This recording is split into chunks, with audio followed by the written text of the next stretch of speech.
This is the X-Zone Broadcast Network, broadcasting worldwide on broadcast affiliates and satellite program providers, including CNN Broadcast Network, Sirius Satellite Network, Star Media, Good News Radio Network, Angel Broadcast Network, Wiki Broadcast Network, and WPBN TV. For more information on the X-Zone Broadcast Network, visit us at www.xzbn.net.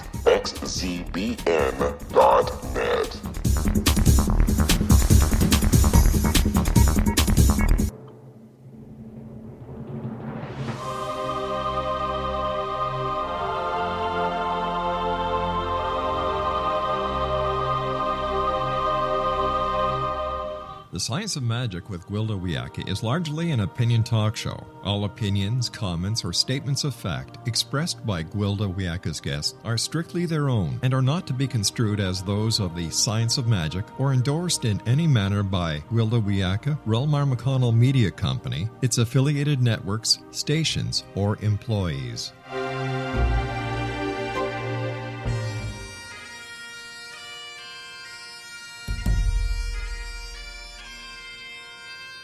Welcome to the Science of Magic with Gwilda Wiyaka, a program dedicated to uncovering the unified nature of reality and humanity's ever-evolving place as truly galactic beings. For more information on the Science of Magic with Gwilda Wiyaka, visit us online at www.thescienceofmagic.net.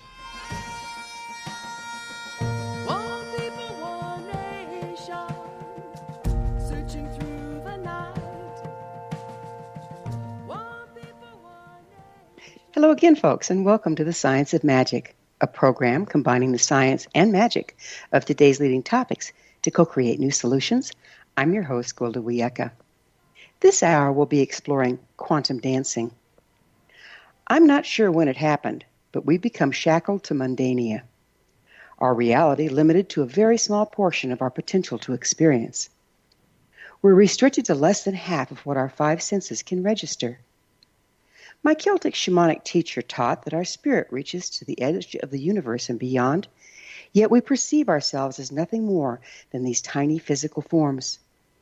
Much like an iceberg, most of us is hidden underwater, invisible, if we don't take into account our spirit or energetic field, dancing at the quantum level and interfacing with all things.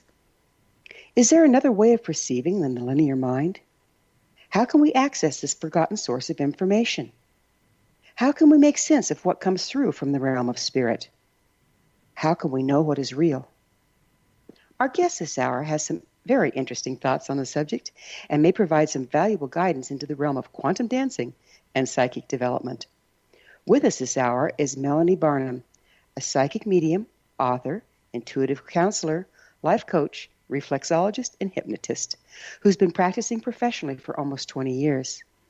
Melanie enjoys helping others connect to their loved ones and dive into their intuitive abilities through individual and group sessions, workshops, and mentoring. Melanie is the author of many books, including The Book of Psychic Symbols, Interpreting Intuitive Messages, The Steady Way to Greatness, Liberate Your Intuitive Potential and Manifest Your Heartfelt Desires, Psychic Ability for Beginners, Awaken Your Intuitive Senses, Psychic Vision, Developing Your Clairvoyant and Remote Viewing Skills, and her latest, Llewellyn's Little Book of Psychic Development. Her website, MelanieBarnum.com. Melanie, thank you so much for joining us on the Science of Magic. Hi, Gwilda. Thank you for having me. Yeah, when did you first realize you were psychic? Well, about 20 years ago, I felt like I was hit over the head, and I heard the words, "You have to do this work now." And I kind of looked around and said, what the heck was that? But I immediately recognized that what the universe was telling me was that I needed to start doing psychic work. And I knew when I was younger that I could read people, but I thought that everybody did that. So I never thought of it as being psychic. But apparently the universe and my guides and the angels and my deceased loved ones on the other side all kind of knew that it was time for me to start doing this professionally. You know, in shamanism, there's things that predispose you to being shamanically gifted. One is a near-death experience. One is a traumatic childhood. Another is a closed head injury. And then the fourth one is genetic predisposition. Do you have any of those things going? I think pretty much that I have genetic predisposition. I've said in all of my books that I'm very thankful to not have had a very traumatic childhood and to not have had anything crazy happen to me, like being hit by lightning or any of those other things that may have caused this to happen. I think it pretty much is genetic disposition. Well, you got hit over the head with spirit, right? Exactly. How old were you when you first started getting the messages? Well, when I first set out to do psychic work professionally, it was about 20 years ago. So I was about 27, but I had received information before that. I just never put two and two together. So, as a child, I didn't ever think that I was psychic, as I said, but I just didn't know that that's what psychic was all about. Yeah. When did you start being able to interpret what you were getting? Pretty much about 20 years ago when I felt like I was hit over the head. Wow. So do you have a particular discipline you use to make sense of the messages coming through? Well, when this happened, I set out to learn everything I could about psychic abilities and how to develop my psychic ability. So I pretty much use a lot of symbolism. I receive symbols all the time, and I do that through psychic vision, psychic hearing, psychic feeling, kind of a mix of all of the different psychic abilities is how I get information. We'll have to pick up with that on the other side of a quick break. Melanie and I will return shortly, so don't you go away. You're listening to The Science of Magic. Our current episodes are aired daily on the X Zone Broadcast Network, xzbn.net. In service to our listeners, prior innovative episodes can always be accessed free of charge on our website, thescienceofmagic.net. The Science of Magic is produced by Relma McConnell Media Company, Hamilton, Ontario, Canada.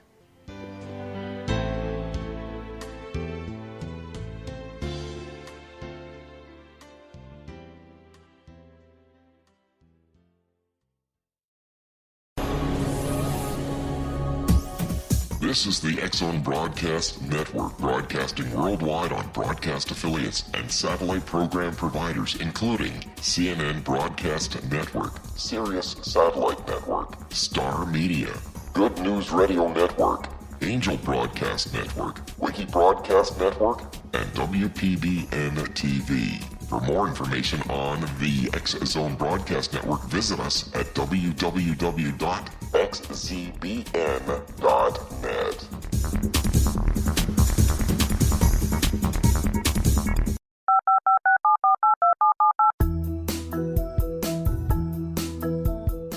Did you know that when you're on the road with limited data or Wi-Fi, you can still listen to the X Zone Radio Show with Rob McConnell, The Science of Magic with Gwilda Wiyaka, X-1, Dimension X, Space Patrol, and every minute of the X Zone Broadcast Network by calling 213-401-0080, courtesy of Audio Now.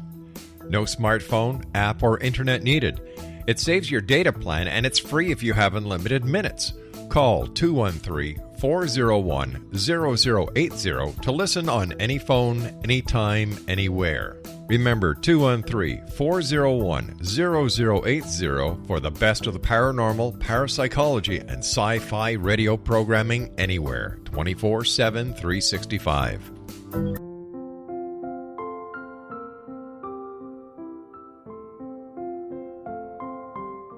I am Dr. Carl O'Helvey, founder, president of a new cancer foundation focusing on evidence-based physical, mental, and spiritual interventions, including natural cancer cures, prayer, meditation, affirmations, nutrition, and other related holistic cancer prevention and cure modalities.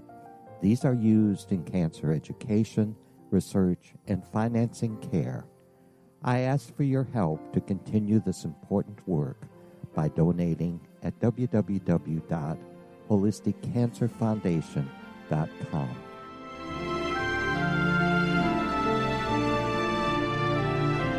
Hello, I'm Pete Marsh. With my daughter Justina, we will be presenting the new radio show, Too Good to Be True. If something seems too good to be true, it usually is. But with the help of Justina's amazing gifts, we're going to gain insight into questions that don't yet have complete answers.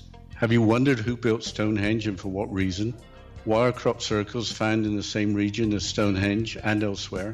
Are crop circles a hoax, or are they created with technologies that we have little knowledge of?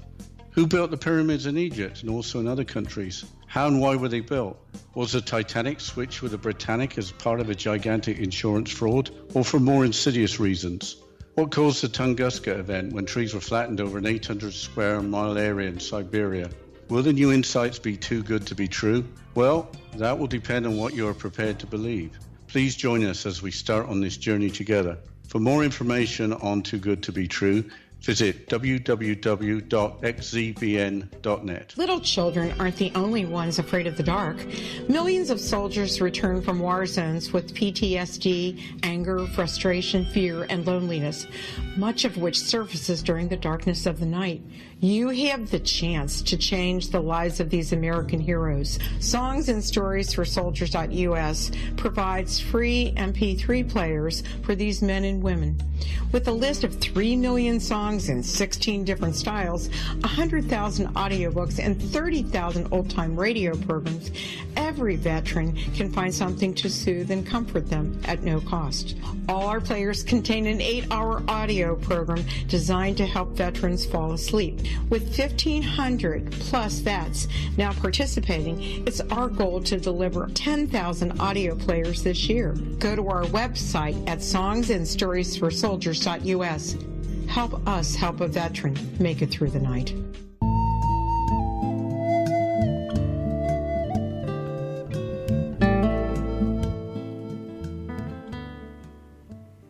Welcome back. This is the Science of Magic, dedicated to unification and evolution of consciousness. I'm your host, Gwilda Wiyaka. Our special guest this hour is Melanie Barnum, author of many books, including her latest, Llewellyn's Little Book of Psychic Development. Her website, melaniebarnum.com. Melanie, we were just talking about the different kinds of psychic ability you've kind of disciplined yourself to use since you started working. Would you mind continuing with that thought? Sure. So like I said, I use a mix of all of the psychic abilities that are available to us. Just as we have regular senses or physical senses, we have psychic senses that kind of correlate to those. So we have clairvoyance, which is clear vision, clairaudience, which is clear hearing, clairsentience, which is clear feeling, claircognizance, which is clear knowing, etc. So we use all of these psychic senses when we tune into the other side and when we receive messages. Some of us excel more at certain ones than others, and we tend to develop those more because we feel more comfortable using them. But psychic abilities can be developed to enhance all of our psychic senses, and I pretty much use all of them during a reading. Does everybody have the ability to be psychic? Everybody does have the ability to develop their psychic senses. It really depends on how far you want to take it and how much natural ability you have. Just like anybody can, play a key on a piano, not everybody's going to be able to pick up and play a Mozart song. Not everybody's going to be Mozart. It all depends on our natural ability and then our ability to develop it further, our practicing. How can a person tell which talents are theirs, their strong points? Well, a lot of times it's what you are with your, regular senses. So if you're an artist, say, and you see things, then you may be more visual with your psychic senses. So you may be more clairvoyant. Another way to think about it is if you are a musician or if you enjoy music, then you may be clairaudient or hear things more psychically. And another way to pay attention to what psychic sense you may use is to listen to how you talk. If somebody asks you a question and you say, well, I see this happening, or I hear you and I know what you're saying because I hear what you're saying, pay attention to that. The seeing may mean that you are more clairvoyant, and the hearing may mean that you're more clairaudient. If somebody says, I feel you, I feel what you're talking about, then they may be more clairsentient or more clear feeling. Yeah, kind of kinesthetic. That's where I came in, which is actually kind of a difficult one at first because it's kind of hard to tell when you're just sensing things physically if it's yours or if it's someone else's. How can you tell the difference there? Well, you're also talking a little bit about clairempathy, which is being an empath or empathetic. And that is kind of taking on somebody else's energy or the energy of somebody else. It takes a special person to be able to handle that kind of energy, to be able to handle somebody else's feelings, emotions, thoughts, ills, pains. And, you know, once you get past the doubt and once you get past the questioning and you allow that it's possible that it is a psychic feeling, then you can start recognizing them more, and they feel a little bit differently than a regular physical sense would. Yeah, and you can get real sick, too, if you don't learn how to manage it pretty quickly. Exactly. You have to definitely protect yourself, especially if you're empathic. Right. Can we develop talents we don't naturally have? Absolutely. As I was saying before, you know, anybody can learn to press a key on a piano. Well, anybody can develop a talent. You just need to practice. You need to continue to practice, and you need to work hard at it. If it's something that you really want to be able to do, you need to work hard at it. Now, again, you know, your natural tendencies towards whatever that sense may be will play a part in it, but you can develop it further. Where does the psychic information come from? Well, now there's a question. So, you know, a lot of times you're just picking up on the energy of somebody else, because we're all connected energetically. Everybody throughout the universe, anything that is alive is connected energetically. And then we also have the other side. We have our angels, the guides that we have over there. We all have guides over there. And most importantly, I think, we have our deceased loved ones. So our loved ones are able to send us messages along with our angels and our guides. They send us messages the easiest way that they know how, usually, which is symbolically. So they'll send us symbols that we then can interpret and translate into psychic messages that we receive. You know, there was a scene out of Star Wars, and Yoda was trying to teach Luke Skywalker how to levitate his ship out of the swamp. I remember that. I remember that scene. And he tried and he tried and he tried and he tried and he failed. And finally, the master brought it up and set it over. And Luke looks at it and he goes, "I don't believe it." And Obi-Wan says, "And that is why you fail." And don't we fail at this because we don't believe it? You're 100% correct. You have to believe it to achieve it, is what I always say. So if you can't believe that it's possible, then you'll never understand it. You'll never be able to do it. Our reality is built around our beliefs, and if we don't believe in the sixth sense, then we're not even going to notice it. Is that what happens there? Well, I think that's a big part of it. And, you know, it's not even necessarily just believing that it can happen. It's also taking it a step further. If you're trying to develop your own senses, it's believing that you'd be able to develop your own senses, and not believing that you can do it automatically, but believing in the possibility that it can happen. Why do you think most people shut it off? I mean, let's face it, not very many people out there call themselves psychic. Well, a lot of people come into this world very intuitive. They already have psychic skills built in, and then they get shut down. So as a child, if you sit there and say, you know, "I see your grandmother standing behind you," the adult is going to look around and not see the grandmother and say, "Honey, you know, you don't see my grandmother." And so it gets shut down. When my daughter was young, one of my daughters was very, very little. She said, "Mommy, when I grow up again, I want to do this, this, and this." And I said, "Honey, you haven't grown up yet. You're a toddler." And she said, "No, Mommy, when I grow up again." And I instantly said, "Oh my gosh, what did I just do? I'm shutting her down." And, you know, I brought it back to the point where, oh, okay, well, what did you do before? So you have to, you know, take into account that adults that aren't necessarily tuned in to what this is will shut you down instantly. And it's not because they don't want to believe it. They just don't understand it, and they don't realize that that's what's happening. They just think you're being a little kid, and they're shutting you down. Also, as you get older, if you start to have instances that freak you out a little bit, like if you do end up seeing dead people and it freaks you out, you tend to shut that out. You don't want anything to do with it.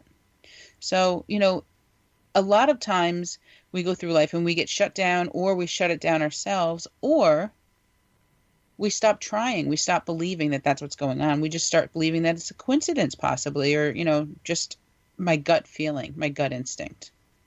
You know, one of the worst things I think we perpetrate on our children is when we say, "Oh, honey, it's not real. It's just your imagination." Would you mind speaking to what the landscape of the imagination has to do with psychic information? Sure. Imagination plays a huge part with psychic development. One of the main things that I teach people is to learn how to imagine something in your mind, because if you can't create that vision in your head, if you can't create that sound or that thought or that feeling, then you're not going to be able to interpret any psychic messages, because you have to be able to really deep down see inside your mind, hear inside your mind, and your imagination is in the same spot. It does the same thing. So even though sometimes it feels like it's just your imagination, and sometimes it will be just your imagination, you're creating something out of nothing. Other times it very well be that you're receiving a psychic message. So don't shut down your imagination. Allow your imagination to flourish. And that's when you'll really start to receive more detailed messages. Yeah, it's just crippling when we invalidate our imagination, because the imagination is the landscape that we create the matrix around our manifestations. That's where it all begins. And then it's also the channels that information comes in through. Why do you think we are so systematically taught to ignore it or invalidate it? Well, because it's not real. It's not tangible, right? We can't touch it. We can't hold it. We can't prove it. And that's where a lot of this comes in. That's why a lot of it gets shut down. That's why we are, like you said, systematically kind of denied that this is real, because it's not tangible. You can't hold it. And when somebody shuts you down because there's no proof, it makes it that much easier for you to shut yourself down. How can we be sure of what we are getting, that we're not just making it up? How can you start to tell the difference between the two? Well, you can't always. I've been doing this professionally, like I said, for about 20 years, and even I don't always know. But what you have to do is you have to trust it, and you have to not censor it. It can tend to be easier to do readings for somebody else because you don't need to interpret it and think about it for yourself. So when you're reading for somebody else, as long as you don't judge the information that you're putting out there, the information that you're channeling or getting, and as long as you don't censor it and try and make something out of what you're getting, and you just give it to the person, then you'll start to get the validation that, yeah, that's real. That's what's really going on. And like I said, as long as you're not censoring it, you're not cutting it down or trying to, place your own judgment, your own thoughts, your own intellect upon it, it tends to work a lot better, and you get that validation. When you're working professionally, and given that we're looking through a glass darkly and we can't be sure if this is something we're making up or if it's something we're getting, how do you present that to your clients so that they aren't misled if you are mistaken? It's interesting. I'll get something that can have two meanings. So if they're asking me, which way should I go with this? And I'll see, a fork in the road. I'll tell them, look, I'm seeing a fork in the road. So this isn't an answer that you should go one way or the other for sure, but it's an answer that you should look in both directions. I just had a client in yesterday, and I symbolically saw a butterfly. Now, it didn't necessarily have to mean the typical butterfly thing, but I said, I'm seeing the symbol of a butterfly. So either butterflies mean something to you in general. There's something specific, symbolically about butterflies for you, or I can explain what a butterfly means symbolically. And she said, no, butterflies definitely mean something. She rolled up her sleeve and she had a tattoo of a butterfly on her arm. And she proceeded to tell me that she's in the process of hanging all these butterfly things that she had just moved from one house to another because butterflies mean something to her. So you have to give what you get, and you can allow for interpretation from the other client, or from the client, from the other person. But you have to give it as you get it and allow them to kind of interpret it as well, not just you. Yeah, it's so important, because while we're talking in metaphor, and there are certain metaphors that are, cultural, but then there's metaphors like you just described that are very personal, and we don't have a way of knowing that for our clients, do we? No, we don't, and that's why you can't judge it and you can't censor it. So do you find people start to rely on you too heavy to help you interpret for them? Well, it really depends. I don't think that people rely on me too heavily. I think that, I have a healthy relationship with my clients, but I do allow them, and I tell them all the time, to make their own decisions, make their own choices, take what I say with a grain of salt, and then run with it. Interpret it the way you need to interpret it, and make your own decisions. I have done readings for a lot of people. And I specifically had one person who wanted to know whether or not she should essentially remove her son's leg because he had cancer, and they weren't sure whether it had spread already. And I had to answer that question. Now think about how horrific that would be if I had been wrong, or if I was wrong about that. It's a lot So of I tell people all the responsibility, huh? time, yeah, it is a lot of responsibility. Take what I say with a grain of salt, and you make your own choices, your own decisions. I'm just one part in your decision-making All factor. right. We're going to have to take another break. Melanie and I will return to our discussion on the other side, so don't go away. We're coming to you through the X-Zone Broadcast Network. Don't miss the other fine shows and hosts on xzbn.net, and there's a gang of them. You're listening to The Science of Magic, your resource for creative solutions in a changing world, thescienceofmagic.net.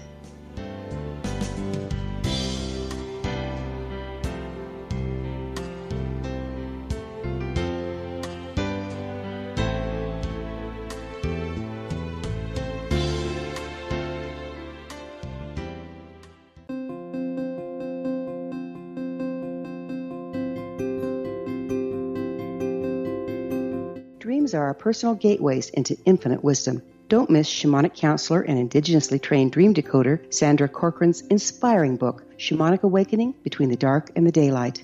This remarkable work chronicles Sandra's 35 years of experience with diverse wisdom keepers and her initiations throughout the Americas and across the British Isles, Turkey, Greece, and Egypt. Sandy's knowledge of symbology, psychology, and myth influence her dream blog and workshops.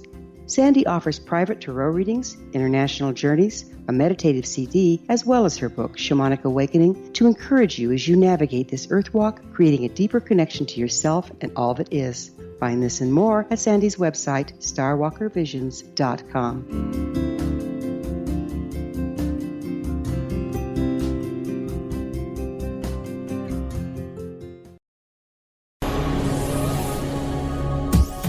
This is the X-Zone Broadcast Network, broadcasting worldwide on broadcast affiliates and satellite program providers, including CNN Broadcast Network, Sirius Satellite Network, Star Media, Good News Radio Network, Angel Broadcast Network, Wiki Broadcast Network, and WPBN TV. For more information on the X-Zone Broadcast Network, visit us at www.xzbn.net.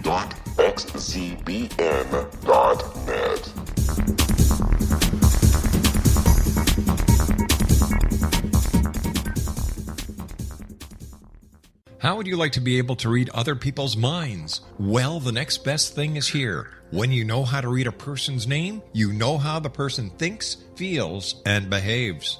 Each letter in our name holds a key to unlock our true essence. Our name contains both our gifts and challenges in this lifetime. Mnemology science discovers personality secrets hidden in the placement of the letters of our names, including the first and last impression people remember about us. Sharon shows us how to interpret the arrangement of letters as outlined in her book, Know the Name, Know the Person. Sharon Lynn Wyeth created mnemology science after 18 years of research and testing her theories, and has supported thousands of people around the world in understanding themselves and others better. You'll enjoy Sharon's unique teachings as she shares her system to learn the gifts behind your given birth name. Even if you don't like your birth name, there are jewels in this book. If you're thinking of changing your name, ready to name your child, or wanting to get along better with others, this is the book for you. If you'd like to improve your relationships and change your life for the better, get the book today, Know the Name, Know the Person, or visit www.knowthename.com. That's www.knowthename.com.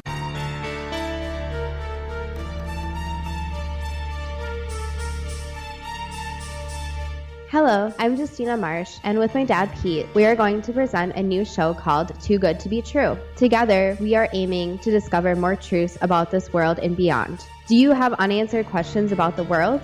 Do you ever wonder about aliens, conspiracy theories, or the universe?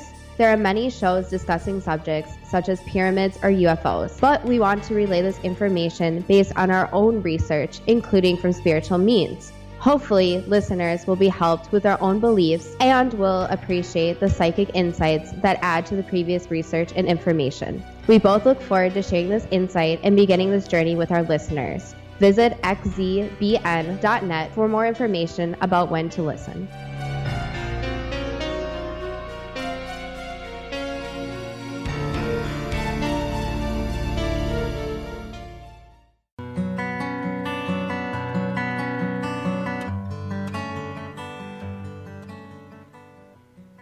Welcome back. This is The Science of Magic, a place where magic and science come together to promote enlightenment.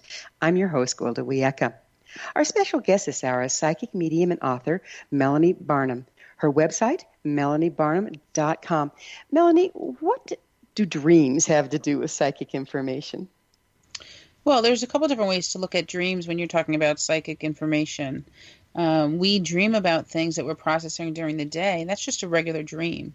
But then we can also dream about things that are going to happen in the future. Those are called precognizant dreams. So we dream a prophetic dream of what's to come. We also have dreams that show us things symbolically, so that when we wake up in the morning, we can look up what those symbols mean, or we can interpret what those symbols mean. How about daydreams? How do those relate? Well, it's kind of the same thing. A lot of times daydreams, we're just kind of floating off into Never Never Land, and it's almost like a form of meditation. So we could start to receive information during our daydreams the same way and get symbolic information much in the same way as we do at night. But I am pretty much a skeptic, believe it or not. So I always say, look for the I don't want to call it normal. I hesitate to call it normal, but look at the plain explanation first before you look to see whether it was psychic or not. In other words, see if you're processing something that happened the day before, or something that you've been worried about before you say, "Oh, this is going to be a prophetic thing. I have to look out for it." Exactly. So rather than assuming everything is metaphysical, look for the practical explanation first. So, again, practical is always a good place to start. Right. But if we're looking at a prophetic dream, and we're pretty sure it's prophetic, however, the future's not set in stone. So if we have a prophetic dream and we decide we don't like it, we can set our intent to change outcome, and then it doesn't happen. Doesn't that get a little confusing? Well, it definitely can get a little confusing. And like I was saying before with the fork in the road, we have choices. We can make different choices that will lead us down different pathways. Now, sometimes the choices we make can feel like we're swimming upstream because maybe it was the wrong choice, and it's not going to be the smoothest or the easiest. But we do have choices, and we are able to change things. Now, a prophetic dream may tell us that something's going to happen, and it may feel absolute. But as you said, if it had to do with traveling out to, say, California, and then this will happen, well, what if we just don't go to California? Will that still happen? You know what I mean? So we can make choices that can change our path. It's not necessarily going to change the outcome of things all the time, but it definitely will change our path. Mm. If we think about it, we're making choices. Everybody around us is making choices. Doesn't that make, precognizance or precognitive dreams, or even predicting the future as a psychic, doesn't that make it a little dicey? It does, but you have to remember, it's not an exact science. So psychic abilities are there to help you. They're there to guide you and to help you to do things or to know things or to feel things. And as long as we take them on as guidance and not absolutes, because as you said, they can be affected. These prophetic things that we're seeing or feeling or dreaming about, it can be affected by outside sources, by other people, and even by what we choose to do. As long as we understand that and become aware of that, we know that it's not absolutes, then we know that things can change and things can be different than what we saw or felt or heard. That also kind of raises havoc with our faith, doesn't it? Because if we see it happening, but we change our, attitude towards it and it doesn't happen, then we're left wondering, well, did I really see that or what? Right. And, a lot of times also when I do readings, I see like the best possible outcome for somebody. So often I'll see, this is what I see can happen. But I also think that it can change if you do this, this, and this, or if you decide not to do this thing that's good for you. If you decide to do the thing that's bad for you instead, then, I don't see this happening. But this is the best possible outcome. And I think that that's what happens a lot with prophetic dreams. That could be the best or, adversely, the worst possible thing that could happen. And based on our chances or our choices, it can change. And it can wreak a little havoc.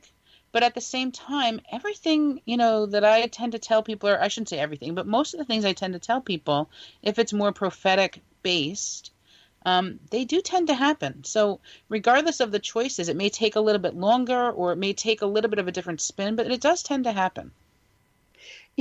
How much does our living in fear or our being Pollyanna play on our whether we see the worst outcome or the best outcome, and how does that affect outcome? Well, fear is an ego-based emotion. So living in our ego base, it can cause us to change the outcomes of things, and it can also cause or wreak havoc on our psychic abilities. When we come from a place of love as opposed to fear or ego, usually our psychic abilities become stronger and they become more pronounced and better. They're better able to help us.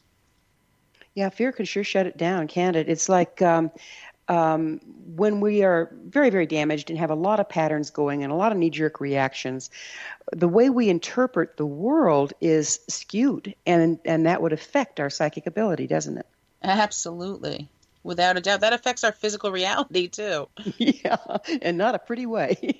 Exactly. Yeah. If we come at things in a positive manner, you talked earlier very briefly about manifestation, but if you come at things in a positive way, you'll attract other positive things. So if you continue to come at psychic abilities with a fear, or as you suggested as well, having that Pollyanna kind of attitude, then it's never going to be a positive thing for you. But if you come at it in a positive way, if you set out to believe, or you set out to understand that there are possibilities, that this is real, and you allow the fear to kind of fade away and allow the possibility that you're wrong or that you can be wrong to fade away, then your psychic abilities will come on and become stronger than ever.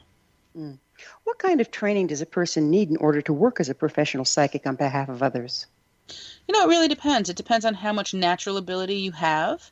But it also, for me, I set out to develop and to understand and discover as much as I possibly could about psychic abilities.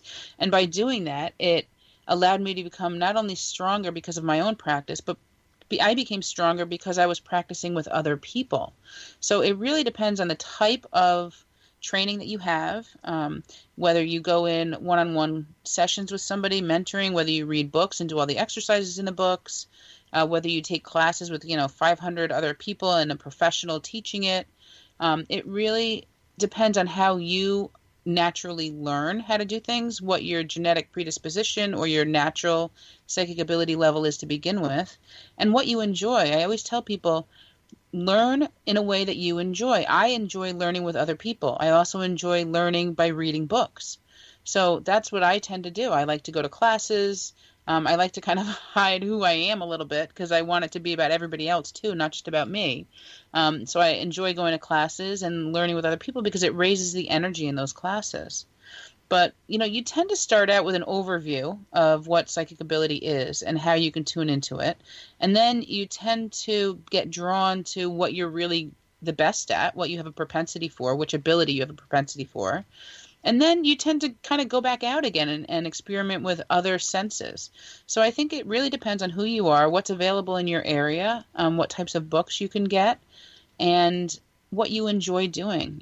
Again, like I said, I tell everybody, only do it if it's fun for you. If it's not fun, if it's lost its ability to keep you happy, then you need to stop and take a step back and try it in a different way. Try to do something different. Yeah. What ethics apply to psychic practice? Oh, ethics play a huge part in psychic practicing. One of the biggest things, as I said before, was don't judge what you're getting and don't censor it. Because by doing that, you're allowing your client or the person that's sitting there with you, you're allowing them to take on the information themselves. You're not trying to create something out of nothing. You're not trying to change the information that you're receiving because you're really just a channel. You're allowing the information to come through. Another part is to get your ego out of it. Your ego should have nothing to do with this. If you find that you're wrong 100% of the time, then you're in the wrong profession. But you shouldn't be driven by your ego to be right all the time. But you should definitely, pay attention to whether or not your clients or your significant people that are sitting there are validating what you're saying, because you don't want to continuously be wrong either, because that's unethical to give people incorrect information constantly, knowing that you're doing that. Right. Here's the other side of it. If you are very sensitive, do you have any control over the information you get from others? How can we afford them their privacy if they haven't given us their permission to read them? Well, one of the things that I do and that I teach people to do all the time is to shut it down. If you're not working, if you don't have permission from somebody else to read them, don't do it. Like literally, just don't do it. Put a protection up around you, whether it's a bubble or whether you just naturally say, okay, I'm not working right now, so I don't want to receive all their information. Just shut it down because it is unethical. And the other thing is, you don't want to be walking around reading everybody else's energy constantly because you would never be able to experience your own life. You wouldn't be able to live yourself if you were taking on everybody else's stuff all the time. And the sad reality is there are people out there that are so sensitive, they don't know where the volume knob is. They don't know whose is theirs and what isn't. And it's a very difficult way to be in the world. How can they start to find their bearings within that?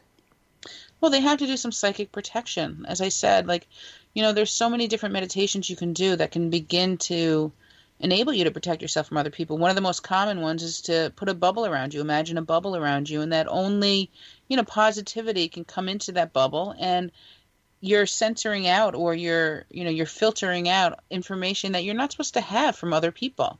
So you can put that barrier up. It doesn't mean that you're holding people away from you. It just simply means that you're not invading their space and that you're not taking on anything that's not yours. I think you said the key word. You create it or build it in your imagination. And Exactly. It's so. And this is what we miss, is the power of the imagination. That's where we build the construct that manages the quantum level, isn't it? Exactly. I just wanted to very quickly also say something about the ethical responsibilities. If you go to somebody who tells you that they need $500 more and they're going to light 5 candles for you and they're going to, you're going to have to come back to them so that you can have a pile of sage that they're going to light for you for another $1,000 and that there's somebody put a really bad curse on you, think about what they're doing. That's very unethical. So that's definitely, a big part of ethics. You want to be ethical and don't try and sell people stuff just for money. You're doing this to help them as well. And it doesn't mean that you don't deserve to make something out of it or to make money, but you're doing this, for real. This isn't supposed to be a spoof or a joke or taking advantage of somebody. Yeah, it's so important to not make a marketing ploy out of the whole thing, isn't it? Exactly. I mean, you're deep into a person's intimate space when you're doing this.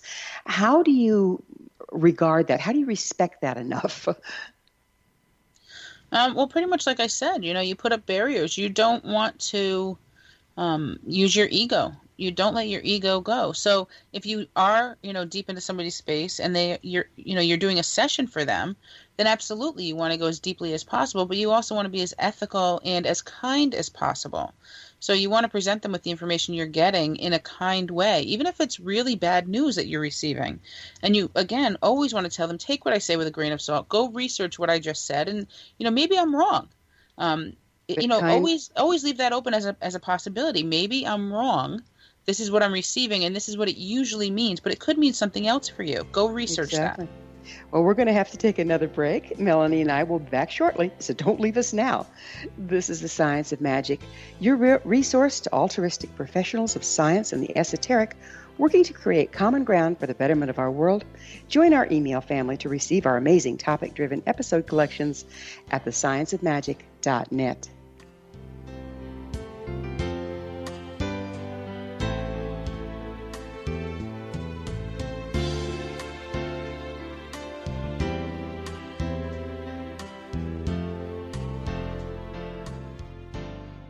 Hi everyone, Rob McConnell here, and I wanted to spend a moment on internet streaming. Everybody has heard about internet streaming, but not many know much about it. Did you know the internet streams just about everything? Movies. From new releases to old classics. TV shows. Almost every show, every episode, and much more. But the question has always been, how do you do it? Well now, thanks to the folks at 123 Ready TV, I have the answer for you. They have developed a simple program app, 123 Ready TV, that you install on your Windows PC, Android smartphone, or Android tablet that can have you streaming like a pro in less than 5 minutes. You truly won't believe how much is available or how easy it is to do until you try. And for a one-time cost of only $19.99, this product is a real winner. To learn more about 123 Ready TV, visit our website at www.xzbn.net.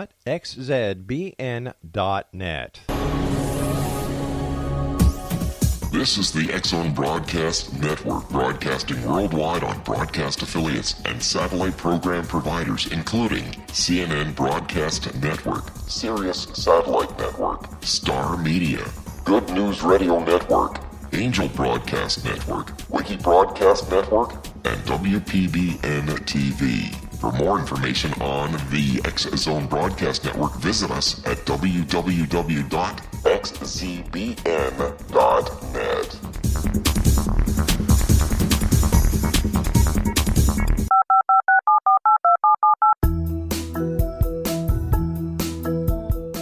Did you know that when you're on the road with limited data or Wi-Fi, you can still listen to the X-Zone Radio Show with Rob McConnell, The Science of Magic with Gwilda Wiyaka, X-1, Dimension X, Space Patrol, and every minute of the X-Zone Broadcast Network by calling 213-401-0080, courtesy of Audio Now. No smartphone, app, or internet needed. It saves your data plan, and it's free if you have unlimited minutes. Call 213-401-0080 to listen on any phone, anytime, anywhere. Remember 213-401-0080 for the best of the paranormal, parapsychology, and sci-fi radio programming anywhere, 24/7, 365.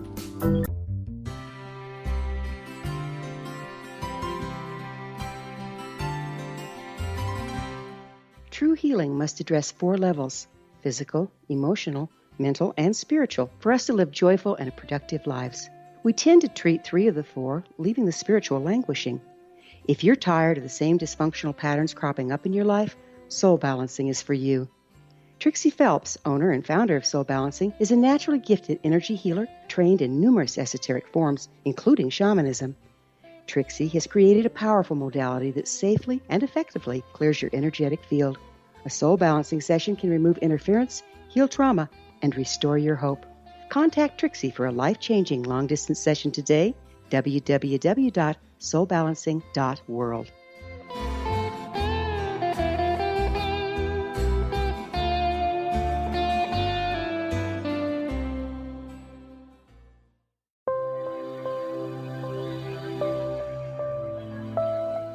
There's a legend shared by many indigenous cultures of a time when the nations were cast to the 4 corners of the world.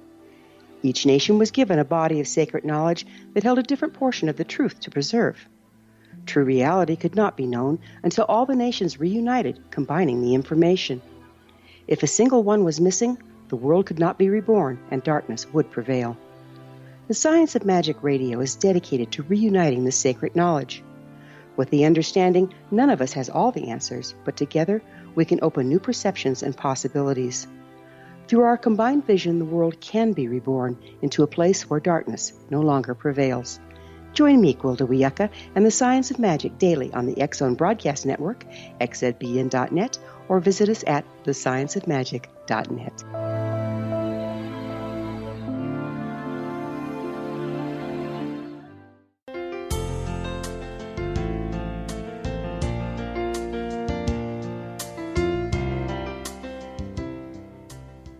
Welcome back. This is the Science of Magic, bringing together gifted people of service to the world. I'm your host, Gwilda Wiyaka. What's up in your world? Email me at info@thescienceofmagic.net and suggest a topic or a guest that's on your mind. You're probably not the only one interested. Our guest this hour is Melanie Barnum, author of Llewellyn's Little Book of Psychic Development. Her website, melaniebarnum.com. Melanie, I just wanted to take a moment to tell you how darling this book is. It's the cutest thing ever. It's purple and gold, and it's a hard copy, and I've just thoroughly enjoyed having it, so thanks for sending it. Oh, thank you. I agree, too. I love it. I think it's so cute. It is the cutest thing. And speaking of your book, in your book you give an example of receiving information from your client's friend about yet a third friend that's crossed. It would appear the lines of permission can really get blurred. How do you keep it clean? Well, if there's somebody there that wants a reading, they have a life. So there's people that come into their lives, and those people that come into their lives are going to affect the person that you're reading for. So you are going to get some overlap. And, the only thing you could do is try your best to keep it ethical. So, if somebody else's information comes through, it's a message to them. And it's from somebody else on the other side that is trying to get a message to them. I just did a reading yesterday, as a matter of fact, for somebody who, had lost a bunch of their own people. And then all of a sudden I started getting information for somebody else. And I finally said, I think that they're acknowledging and recognizing somebody else, and they want you to talk to them for them. That's all you can do. You can just tell them what you're getting and keep it, like I said, as ego-free and as ethical as possible. Yeah, well, here's an example. I used to advertise my school by doing fairs, and psychic fairs were one of the ones I did. I didn't do psychic readings, but just, was there for the people, hand out pamphlets and whatnot. Right. And one afternoon I thought, well, I there's all these psychics all the way around the room. I'll go try one. I'd never get into a psychic, right? And so I sit down, and she was lovely, and she was very gifted, and all of a sudden she starts telling me about my daughter's life through me. How many kids she was going to have, what her profession. I go, whoa, stop at the bus. You have permission to read me, but you don't have permission to read my daughter through me.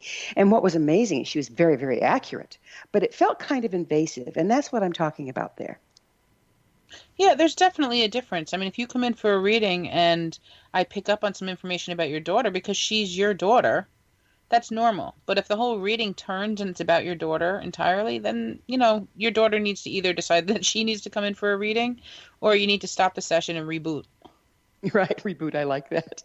So how important is intent when you're working with psychic skills? Do you mean intent as in developing your psychic abilities? No, I mean like you say I have a client, say I'm a psychic reader and I have a client. Well, say I'm working with shamanism. This is where I do use it. I say, okay, well, if I know what your intent and bottom line is, that directs the work. And so they clarify their intent, and then my work follows that. How important is that in psychic readings? Well, if they're looking for a specific answer for something, then it's very important.